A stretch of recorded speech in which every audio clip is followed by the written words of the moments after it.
तुलसीदास जी कह रहे हैं, हे राघव जी, हमको एक ही चाहिए आपसे वरदान, क्या? अपने नाम की लाज खुद बचाओ। अगर कोई राम बोल दे तो उसके जीवन में फिर ये विषय भोग ना आवे, आपका नाम ही उसके जीवन में रहे। अरे भैया, हलवाई की मिठाई खाने के बाद दोबारा खाने वाले के चित्त में इच्छा ना हुई तो इसमें हलवाई की लाज जा रही है। हलवाई ने कोई सुंदर मिठाई बनाई और खाने के बाद भी उसकी दोबारा इच्छा नहीं हुई खाने की, इसका मतलब है मिठाई अच्छी नहीं। मिठाई की बुराई नहीं है, हलवाई ने अच्छे से बनाया नहीं है। हे राम जी, आपका नाम लेने के बाद भी यदि व्यक्ति संसार के विषय में भटक रहा है तो इसका मतलब यह है कि आपके नाम की लाज जा रही है। बचाइए अपने नाम को।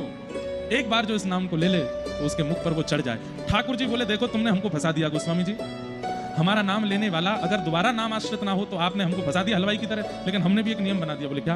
बोले जिसकी जीव परमहंस हो चुकी है, जिसकी नाक परमहंस हो चुकी है, या फिर जिसको विषय का रोग लग गया, जैसे शुगर जिसको हो गई है, वो मिठाई खा नहीं सकता चाहे कितनी अच्छी बनी हो, खाएगा तो पदार्थ जाएगा। ऐसे ही संसार के विषय जिसके चित्त में होंगे वो हमारा नाम लेने से कतराएगा ही, डरेगा ही। क्यों? नाम लेगा तो कहीं ना कहीं विषय ठीक होने लगेंगे, और विषय ठीक होंगे तो फिर कलयुग को क्रोध आएगा और कहीं ना कहीं उसका उद्धार होगा। इसलिए जो महाविषय होगा, महासंसार का पातक होगा, उसको हमारा नाम मीठा लगेगा ही नहीं, उसमें रुचि बनेगी ही नहीं।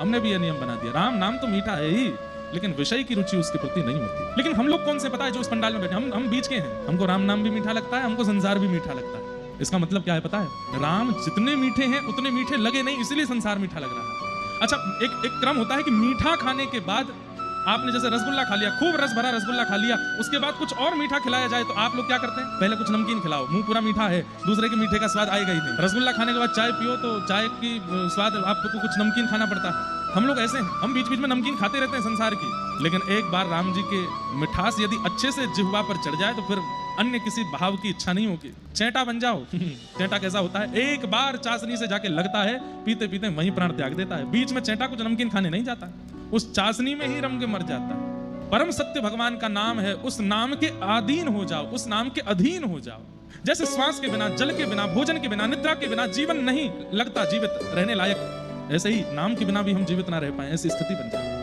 नाम लिए बिना घबराहट होने लगे। प्रारंभ में आपको जबरदस्ती लेना पड़ेगा। नियम बना लीजिए, कुछ खाऊंगा नहीं जब तक इतना नाम नहीं करूंगा, कुछ पीऊंगा नहीं जब तक इतना नहीं जप लूंगा, कुछ कहीं जाऊंगा नहीं जब तक ये नहीं होगा। और इसको इतनी कठोरता से धारण कर लीजिए कि अगर 6 बजे कहीं निकलना है तो 5 बजे 4 बजे नहा धो करके बैठ जाइए, 5 बजे निकलना है तो 3 बजे उठ करके बैठ जाइए। नाम के प्रति इतने निष्ठावान हो जाइए, आप नाम को पकड़ने से प्रारंभ करेंगे, एक समय आएगा कि नाम आपको पकड़ लेगा। और जब नाम आपको पकड़ेगा फिर नाम के बिना रह नहीं पाओगे।